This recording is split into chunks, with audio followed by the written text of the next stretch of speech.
سب سے اعلیٰ درجے کا اسلام کیا ہے؟ من سلم المسلمون من لسانہ و یدہ. زندگی میں یہ طے کر لو، کوئی کتنا ہی تمہیں دکھ پہنچائے، کوئی کتنا ہی تمہاری بےعزتی کرے، چپ ہو جاؤ، سہ جاؤ. مرنے والے کی کیا عزت، کیا ذلت. میں نے تو مر کے دیکھا ہے اور مجھے یہ حدیث سمجھ میں آئی ہے بڑی اچھی طرح، موتو قبل ان تموتو، کہ مرنے سے پہلے مر جاؤ. اس وقت اگر میں مر جاتا تو مجھے کوئی گالیاں دیتا تو مجھے کیا نقصان تھا، اور مجھے کوئی نعرے لگاتا میرے لیے تو میرا کیا نفع تھا.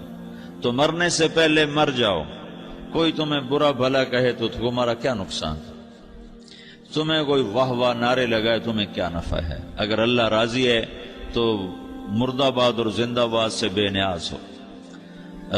ابو ذر رضی اللہ تعالیٰ عنہ کو ایک آدمی نے گالیاں دی تو انہوں نے فرمایا بیٹا ایک گھاٹی آگے آ رہی ہے، اس میں گر گیا تو جو کچھ کہہ رہے ہو اس سے بھی زیادہ کا حقدار ہوں، اور اگر پار ہو گیا تو تیری گالیوں سے مجھے کوئی فرق نہیں پڑتا ہے.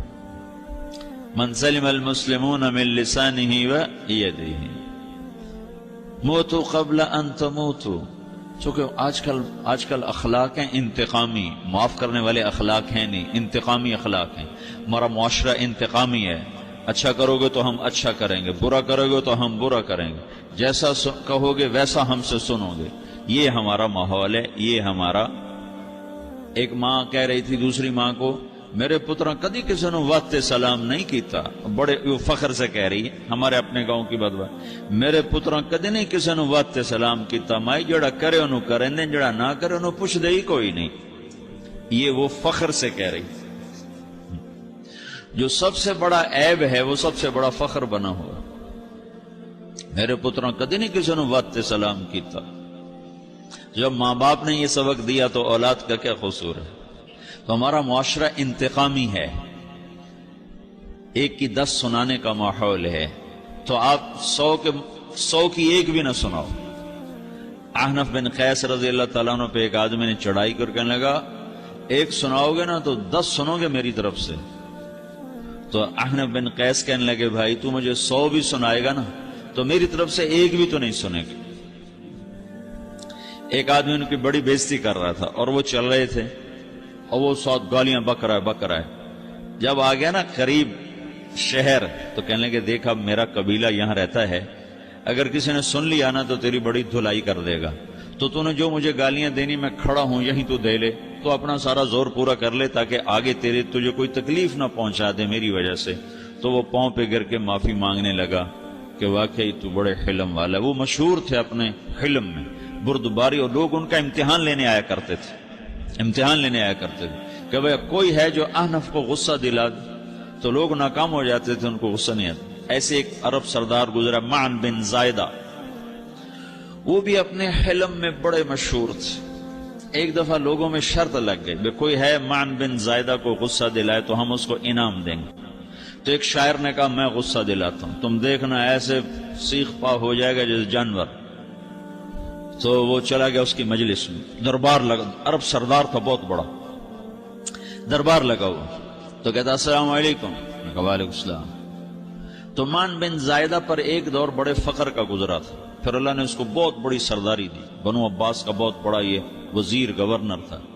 تو کہتا اتذکر اذ لحافک جلد شاۃ واذ نعلاک من جلد البعیر. کیوں بھائی تجھے یاد ہے جب تیرا بستر بکری کی کھال تھا اور تیرے جوتے اونٹ کی کھال کے تھے؟ تو کہنے لگا کیوں نہیں یاد، بھلا کوئی ماضی بھی بھولتا ہے.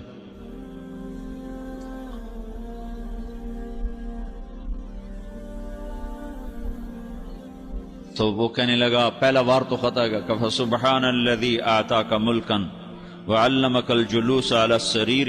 تو پھر ساری تعریفیں تو اللہ کی ہیں جس نے تیرے جیسے کو تخت پہ بٹھا دیا. کہاں بھئی ساری تعریفیں اللہ کی ہیں، میری تو کوئی اوقات نہیں. تو کہنے لگا سأرحل عن دیار انت فیہا وان جار الزمان علی الفقیر.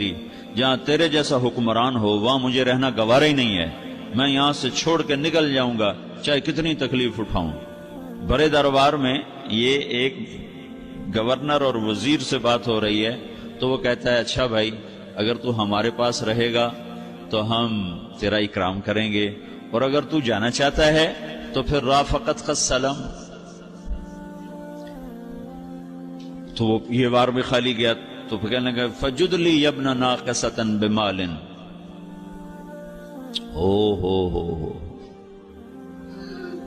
او گندی ماں کے بیٹے مجھے کچھ عطا بھی کر، میں بغیر پیسے کے سفر کیسے کروں گا؟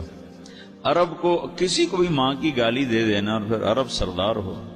فجد لی یبن ناقصۃ بمال، بری ماں کے بیٹے مجھے کچھ پیسے بھی دے، میں نے جانا ہے۔ میں کہا بھائی اس کو 3000 دے دیا جائے۔ اللہ اکبر۔ تو کہنے لگا قلیل ما اعطیتنی وانی لاتمو منک فی الکثیر، یہ تو بہت تھوڑا تو نے دیا ہے، مجھے اور دے۔ کہا اچھا بھائی 3000 اور دے دو۔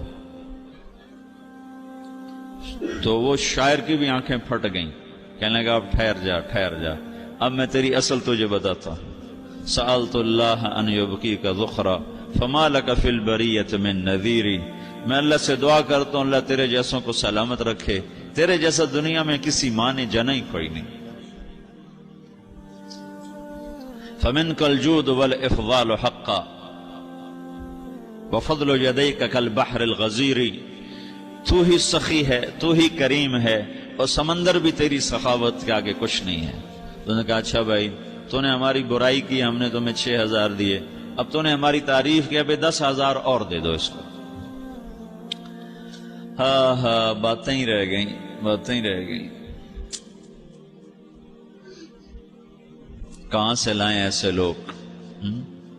ہمارا معاشرہ انتقامی ہے، بدلہ لینے کا ہے، بدلہ لینے کا۔ اس نے میرے ساتھ کیا، میں نے بھی کرنا ہے۔ تو اعلیٰ درجے کا اسلام یہ سکھا رہا نہیں چپ ہو جاؤ، سلام مت بن جاؤ، سلامتی بن جاؤ، سلامتی کی علامت بن جاؤ۔ من سلم المسلمون من لسانہ ویدہ۔ اب وہ سوال کرتا ہے یا رسول اللہ ای الایمان افضل، سب سے اعلیٰ درجے کا ایمان کیا ہے؟ اسلام کیا ہے؟ کلمہ، نماز، روزہ، حج، زکوٰۃ۔ اعلیٰ درجے کا اسلام کیا ہے؟ من سلم المسلمون من لسانہ ویدہ۔ یہ اخلاق کا ادنا درجہ ہے، ادنا درجہ ہے۔ ادنا درجے پر پہنچ کر آپ اسلام میں اعلیٰ درجے پر آ سکتے ہیں۔ وہ سوال کرتا ہے ایمان کیا ہے؟ تو آپ نے کہا اللہ پر، فرشتوں پر، کتابوں پر، رسولوں پر، موت کے بعد کی زندگی پر، تقدیر پر۔ اب ایک اور سائل سوال کرتا ہے ای الایمان افضل، سب سے اعلیٰ درجے کا ایمان کیا ہے؟ تو آپ نے فرمایا حسن الاخلاق، اچھے اخلاق سب سے اعلیٰ درجے کا ایمان ہے۔ جو آدمی اسلام میں، جو آدمی اخلاق میں، جو مرد عورت اخلاق میں ادنا درجے پر ہوتا ہے وہ اسلام میں اعلیٰ درجے پر پہنچتا ہے۔ اب اگر وہ اخلاق میں اعلیٰ درجے پر آ جائے تو اب یہ کہاں پہنچے گا؟ اب یہ کہاں پہنچے گا؟ میرا نبی کہہ رہا ہے سب سے اعلیٰ درجے کا ایمان ہے حسن اخلاق، حسن اخلاق۔ ابو ہریرہ نے پوچھا یا رسول اللہ وما حسن الاخلاق، یہ بھی ایک اور حدیث ہے، یا رسول اللہ حسن اخلاق کیا چیز ہے؟